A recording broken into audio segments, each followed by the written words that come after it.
Salam sigap dan shalom. Renungan kita pada hari ini, Senin 11 Oktober 2021, berjudul Cabang yang Layu Terpisah dari Kristus. Ayat intinya terdapat di dalam Yohanes 15 ayat 6. Barang siapa tidak tinggal di dalam aku, ia dibuang keluar seperti ranting dan menjadi kering. Kemudian dikumpulkan orang dan dicampakkan ke dalam api lalu dibakar. Pena Inspirasi menuliskan yang dimaksud dengan judul renungan kita pagi ini, Cabang yang Layu Terpisah dari Kristus. Sebagai petunjuk agar kita bisa tinggal di dalam Kristus adalah sebagai berikut. Pertama, penyebab cabang yang layu terpisah dari Kristus karena melakukan keinginan setan dengan cara mendorong orang itu meninggikan diri, mengeluarkan perkataan yang pedas dan tidak patut. Hamba-hamba Kristus janganlah berbuat menurut kemauan hati sendiri. Mereka perlu mempunyai hubungan yang lebih dekat dengan Allah, supaya jangan oleh pancingan mereka meninggikan diri, lalu mereka mengeluarkan perkataan yang pedas dan tidak patut, tidak sebagai embun atau hujan yang menyegarkan tumbuh-tumbuhan yang sudah hampir kering. Inilah yang setan ingin mereka lakukan, karena memang demikianlah metodenya. Naga itulah yang murka. Roh setanlah yang dinyatakan di dalam amarah dan tuduhan.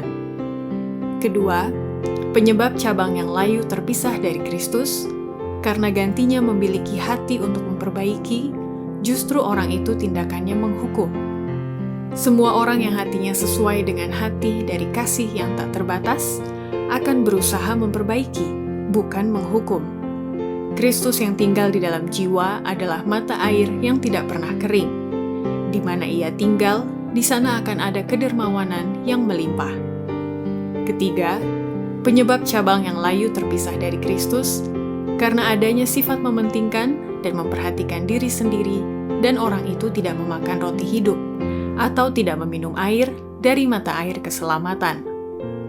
Tidak ada yang lebih cepat melemahkan kerohanian daripada menutupinya dengan sifat mementingkan diri sendiri dan memperhatikan diri sendiri.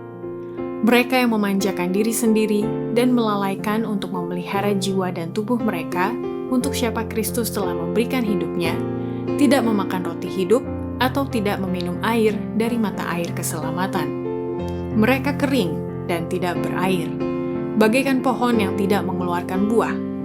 Secara rohani mereka kerdil, memakan sumber daya mereka sendiri, tetapi barang apa yang ditabur orang, itu juga yang dituainya.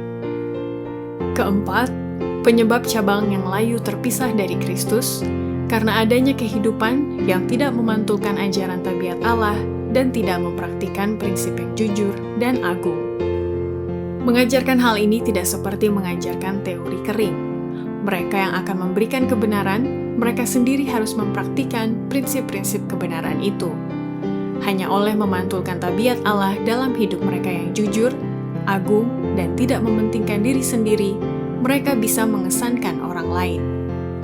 Kelima, penyebab cabang yang layu terpisah dari Kristus, karena melihat kurangnya kesalehan yang sejati pada orang-orang yang mengaku orang Kristen.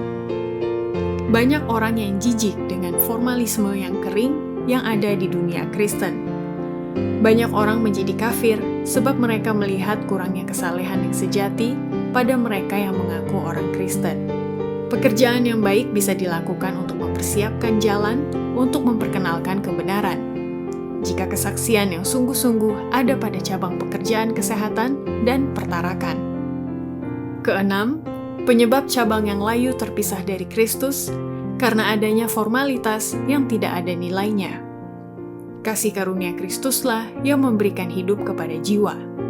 Terpisah dari Kristus, baptisan, seperti upacara lain, adalah formalitas yang tidak ada nilainya.